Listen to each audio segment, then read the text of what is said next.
Párrafo 2.2. La revelación de Dios como Trinidad. El Padre revelado por el Hijo. Número 238. La invocación de Dios como Padre es conocida en muchas religiones. O sea, no es algo que es exclusivo de nosotros como cristianos, ¿no? En Israel, Dios es llamado Padre en cuanto creador del mundo. Pero también fíjense lo que dice un poquito más adelante, en razón de la alianza y del don de la ley a Israel, su primogénito. Entonces, ya para Israel, Dios es considerado Padre. Obviamente, o sea, ya sabemos pues que esta paternidad de Dios implicaba para ellos una cierta cercanía, pero no tan intensa y tan profunda como lo significa para nosotros los cristianos. Claro, obviamente, no tener el don del Espíritu, no había sido revelado en plenitud, etc.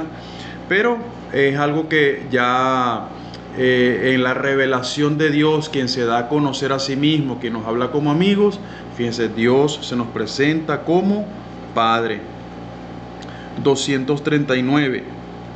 Al designar a Dios con el nombre de Padre, el lenguaje de la fe indica principalmente dos aspectos. Uno, Dios es origen primero de todo y autoridad trascendente, y que es al mismo tiempo bondad y solicitud amorosa para todos sus hijos. Es decir, lo que un padre es para un hijo. No solamente el que lo ha engendrado, el que le ha dado la vida, sino el que lo cría, lo cuida, lo educa, etcétera. Fíjense lo que dice el catecismo a continuación. Esta ternura paternal de Dios puede ser expresada también mediante la imagen de la maternidad. Pues nosotros decimos que el amor de una madre es un amor muy parecido al amor de Dios, y no decimos mentira.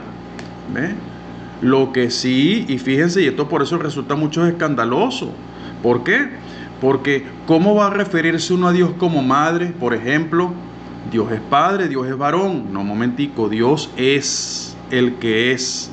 Dios no tiene género, Dios no tiene sexo. Por eso el amor de Dios, fíjense, se compara al amor de un padre, pero también se compara al amor de una madre. Entonces esto para nosotros es también de reflexión, porque fíjese, esta maternidad indica más expresamente la inmanencia de Dios, la intimidad entre Dios y su criatura, como la intimidad de una madre con su hijo. Imagínense, una madre conoce a su muchacho, sabe cuándo se siente bien, cuándo se siente mal, cuando está enfermo, cuando está feliz, todo eso lo sabe una madre. Bueno, fíjese, esta faceta del amor materno se aplica también a Dios. O sea que el conocimiento de Dios hacia nosotros no es un conocimiento formal, no es un conocimiento, digamos, numérico. Como hay padres y nosotros hemos escuchado que se le olvidan los nombres de los hijos. Entonces, mire, usted el número 1, número 2, número 3, usted el chiquito, usted el grande, usted el flaco, porque se me olvidó el nombre. No, el conocimiento de Dios, por supuesto, es algo mucho, pero mucho más profundo. Pensemos el ejemplo, una madre que tiene hijos trillizos. La madre sabe cuál es cuál.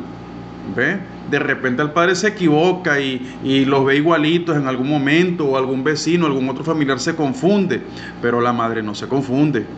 ¿Por qué? Porque tiene un conocimiento íntimo de cada uno de sus hijos. Así sean todos igualitos. Bueno, fíjese qué grandeza, ¿no? La del amor de Dios que se nos está revelando. Dios nos ama como un padre a su hijo, pero el amor va mucho más allá. No se queda, repito, en la parte, bueno, mira, a este hijo hay que darle comida, como pasa muchas veces en nuestra familia. El papá se preocupa de salir a trabajar para que a los hijos no les falte nada. Y entonces la que se queda en la casa cuidando día a día y estando con los muchachos es la mamá. Bueno, fíjese, Dios, vamos a decirlo así, mezcla las dos cosas. Obviamente que esto, repito, tiene que ayudarnos a nosotros a pensar un poquito en esa relación con nuestro Dios Padre. Fíjense, el lenguaje de la fe, sigue este numeral, se sirve así de la experiencia humana de los padres, que son en cierta manera los primeros representantes de Dios para el hombre. Fíjense qué importante entonces es que un hijo tenga un papá y una mamá. ¿Por qué? Porque el hijo de ese papá y de esa mamá, él va a tener una referencia hacia aquel Dios que es padre. No es paternalista, es padre, que lo cuida, pero también que lo conoce íntimamente. ¿Ve? Por eso fíjense, repito, y esto es fundamental. Por eso la iglesia defiende la familia constituida por un papá y una mamá. Precisamente por esto mismo. ¿Ve? Un muchacho que se cría sin la figura paterna, su relación con Dios, digámoslo así, cojea. ¿Por qué? Porque le falta un punto referencial. ¿Ve? Igualmente hay que decir, un hijo que se cría sin su mamá, también cojea, porque le falta esa referencia. Fíjense, los padres humanos son falibles y pueden desfigurar la imagen de la paternidad y de la maternidad. Bueno, por exceso o por defecto. ¿Ve? Por ejemplo, un padre pero muy sobreprotector deforma la imagen de Dios. Así como también un padre descuidado en extremo deforma la imagen de Dios. Lamentablemente hoy en día pasa muchísimo los padres que no quieren saber nada porque de repente embarazaron a una mujer y no quieren saber nada de ese muchacho. Eso deforma la imagen de Dios. ¿Ve? O lamentablemente, fíjese, hoy en día también pasa, mujeres que no quieren saber nada de sus hijos, que los ven como una especie de carga, un impedimento, porque bueno, por culpa de ese muchacho yo no pude seguir mi carrera, o por culpa de ese muchacho yo no pude trabajar, o qué sé yo. O sea, veo en ese muchacho más bien la causa de mi frustración. Pasa hoy en día lamentablemente, ¿ve? Por eso el catecismo nos aclara, mira, los padres humanos pueden desfigurar la imagen de la paternidad de Dios.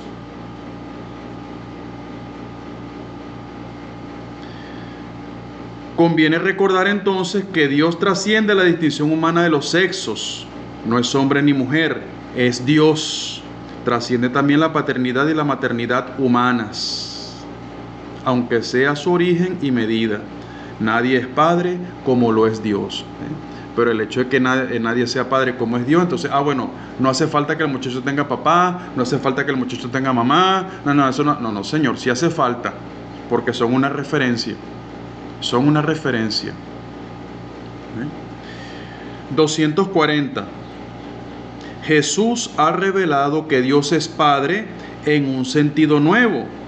No lo es solo en cuanto creador, lo que veníamos del Antiguo Testamento. Dios entonces el creador, Dios el que cuida de su pueblo, Dios el que le da la ley, Dios el que conoce íntimamente a su pueblo. Sino fíjense, aquí hay algo nuevo. Dios es eternamente Padre en relación a su Hijo único, que recíprocamente solo es Hijo en relación al Padre. Ahí está una cita de San Juan: nadie conoce al Hijo sino el Padre, ni al Padre le conoce nadie sino el Hijo, y aquel a quien el Hijo se lo quiera revelar. O sea, ya que haya un aspecto nuevo, ¿ve? O sea, ¿por qué? Porque ese Dios no es solamente un Padre que se nos presenta pues bajo un determinado esquema, sino que el Señor nos presenta una relación con nuestro Padre a otro nivel, como dicen hoy en día. 241. Por eso los apóstoles confiesan a Jesús como el Verbo que en el principio estaba junto a Dios y que era Dios, como la imagen del Dios invisible y como el resplandor de su gloria e impronta de su esencia. Todas estas son citas de San Pablo. 242. Después de ellos, siguiendo la tradición apostólica, la Iglesia confesó en el año 325, en el primer concilio ecuménico de Nicea, que el Hijo es consustancial al Padre, es decir, un solo Dios con Él. Entonces fíjense cómo la Santísima Trinidad se va revelando poco a poco. Recuerden, porque Dios nos trata como amigos, Dios nos habla en nuestro lenguaje y por supuesto poco a poco uno va agarrando comprensión. Lo mismo pasa con la Iglesia. Fíjense, estamos hablando de 3 siglos después de Cristo, cuando la Iglesia ya formalmente reconoce públicamente, después de su discernimiento, después de ese encuentro con el Señor, de ese acompañamiento constante por parte del Señor, reconoce que el Hijo es consustancial al Padre, es decir, un solo Dios con Él. En la Biblia se asoma, fíjese las citas ahorita de San Juan, ¿ve? San Juan en el Evangelio lo asoma. Jesús en los otros evangelios también con sus acciones, sus palabras, lo asoma. Sin embargo, fíjese, el discernimiento lleva a la Iglesia a afirmarlo categóricamente. Luego, ya en el siglo IV, segundo concilio de Constantinopla, concilio ecuménico de Constantinopla, conservó esta expresión en su formulación del credo de Nicea y confesó al Hijo único de Dios, nacido del Padre antes de todos los siglos, luz de luz, Dios verdadero de Dios verdadero, engendrado, no creado, consustancial al Padre. De hecho, nosotros decimos, en lugar de consustancial, de la misma naturaleza del Padre. El Padre y el Hijo revelados por el Espíritu, 243. Antes de su Pascua, Jesús anuncia el envío de otro Paráclito, defensor, el Espíritu Santo. Este actuó ya en la creación y por los profetas. Lo vamos a ver de todas maneras más adelante cuando hablemos del Espíritu Santo. Y estará ahora junto a los discípulos y en ellos para enseñarles y conducirlos hasta la verdad completa. El Espíritu Santo es revelado así como otra persona divina con relación a Jesús y al Padre. Esta cita es importante, la que nos da el catecismo, y se está en Juan capítulo 14, versículo 16. Juan 14, 16. El Señor envía otro Paráclito. Ahí es donde nos habla explícitamente de la condición divina del Espíritu Santo. ¿Por qué? Porque ¿quién es el primer Paráclito? Jesucristo, el primer defensor, el primer abogado, el primer consolador. Al hablar de otro Paráclito, se entiende pues que hay alguien diferente de su misma condición, que también ejerce la función de abogado, consolador, defensor. 244. El origen eterno del Espíritu se revela en su misión temporal. ¿Por qué? Porque el Espíritu Santo lo conocemos a través de la obra de salvación. Por eso, a través de lo que se hace por la Iglesia, para la salvación de los hombres, el Espíritu se da a conocer. El Espíritu Santo es enviado a los apóstoles y a la Iglesia tanto por el Padre en el nombre del Hijo como por el Hijo en persona una vez que vuelve junto al Padre. Fíjense, Jesucristo, sobre todo el Evangelio de San Juan, es el que más nos va iluminando a este respecto. Sobre todo, digamos que los últimos capítulos, sobre todo lo que tiene que ver con lo que conocemos como la última cena, el discurso de despedida. Bueno, ahí es donde está toda esta riqueza de contenido donde el Señor nos habla con más fuerza de el Espíritu Santo, de su unión con el Padre. No es que en otras partes del Evangelio no lo dijera, pero ahí está con más abundancia. El envío de la persona del Espíritu tras la glorificación de Jesús revela en plenitud, el misterio de la Santa Trinidad. Recordemos que, por ejemplo, San Juan nos dice que cuando Jesús muere, exhaló el Espíritu. Bueno, ese exhaló es ese Espíritu que ya viene a nosotros como fruto de la muerte de Cristo en la cruz. Por eso, fíjense, sin cruz no hay Pentecostés. Y esto es importante que lo tengamos presente. ¿Ve? No podemos entonces desligar la acción del Espíritu Santo de la acción de Cristo. Si Cristo por nuestra salvación murió en la cruz, el Espíritu Santo no se desliga de esa acción de Cristo, ni se desentiende. Entonces, nosotros como cristianos no podemos pretender, bueno, da Pentecostés, pero cruz no. No, Señor, eso es un contrasentido. 245. La fe apostólica relativa al Espíritu fue proclamada por el Segundo Concilio Ecuménico en el año 381 en Constantinopla. Creemos en el Espíritu Santo, Señor y dador de vida, que procede del Padre. Fíjense, 4 siglos después, la Iglesia profesa pública y abiertamente la divinidad del Espíritu Santo, hablando sobre que Él es Señor y dador de vida, por tanto, de condición divina. Fíjese, la Iglesia reconoce así al Padre como la fuente y el origen de toda la divinidad. Sin embargo, el origen eterno del Espíritu Santo está en conexión con el del Hijo. Fíjese, el Espíritu Santo, que es la tercera persona de la Trinidad, es Dios, uno e igual al Padre y al Hijo, de la misma sustancia y también de la misma naturaleza. Por eso no se dice que es solo el Espíritu del Padre, sino a la vez el Espíritu del Padre y el Hijo.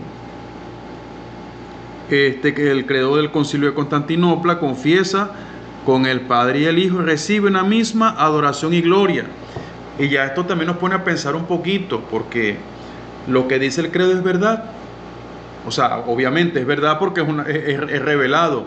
Pero digo nosotros, en cuanto a nuestra adhesión, en cuanto a nuestra fe, la recepción de la fe que hemos hecho, damos al Espíritu Santo la misma adoración y gloria que le damos al Padre y que le damos al Hijo. Porque muchas veces nosotros podemos ser solo Señor Jesús, Señor Jesús, Señor Jesús, Señor Jesús. Nos olvidamos del Padre, nos olvidamos del Espíritu Santo. Entonces el Padre es desconocido y el Espíritu Santo también. Entonces, claro, consideramos a Dios entonces como dicen por ahí, un Dios allá arriba que para abajo ve. Cuando resulta que, como lo decíamos ahorita, nuestro Dios es Padre, porque nos ha creado, nos cuida de nosotros, pero también porque nos conoce íntimamente. Y el Espíritu Santo, fíjense, no nos relacionamos con Él, no lo invocamos. Entonces, hay que revisar algunas cositas aquí, repito, nosotros, en cuanto a nuestra vida de fe. 246. La tradición latina del credo confiesa que el Espíritu procede del Padre y del Hijo, lo que se conoce como el filioque. Entonces, esta afirmación del filioque fue explícita en el Concilio de Florencia y está en 1438. El Espíritu Santo tiene su esencia y su ser a la vez del Padre y del Hijo y procede eternamente tanto del uno como del otro, como de un solo principio por una sola expiración. Y porque todo lo que pertenece al Padre, el Padre lo dio a su Hijo único al engendrarlo, a excepción de su ser de Padre. Esta procesión misma del Espíritu Santo a partir del Hijo, la tiene eternamente de su Padre que lo engendró eternamente.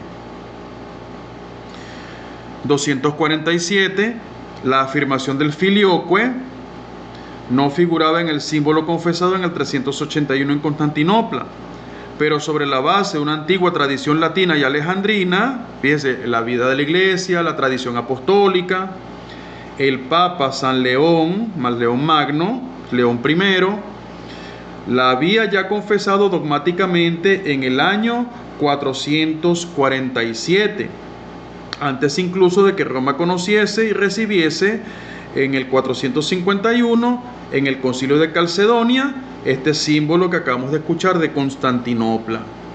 ¿Ve? Fíjense, 248. La tradición oriental expresa en primer término el carácter del origen primero del Padre por relación al Espíritu Santo.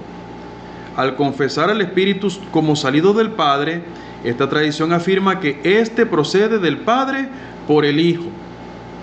Esa es la tradición oriental. Nosotros recibimos el Espíritu Santo que procede del Padre por el Hijo. Fíjese, la tradición occidental, la nuestra, la tradición occidental expresa en primer lugar la comunión consustancial entre el Padre y el Hijo, diciendo que el Espíritu procede del Padre y del Hijo, el filioque.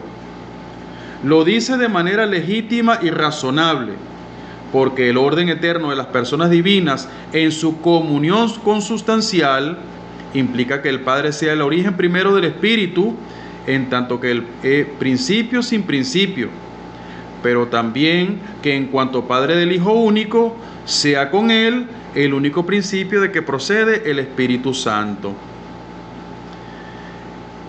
Todo esto que estamos escuchando ahorita, por supuesto, puede parecer enredado, cónchale, ahorita como que no nos llega, pero tranquilos. Lo que les decía hace un momento y nos dice el mismo catecismo, este es el misterio de Dios.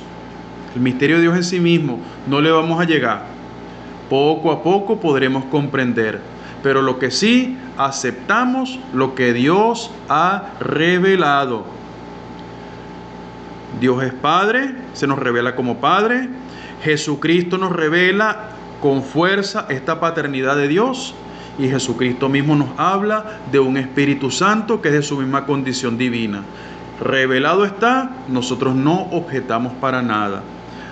Pidamos pues al Espíritu Santo que nos ayude poco a poco a ir comprendiendo mejor esta revelación de la Santísima Trinidad.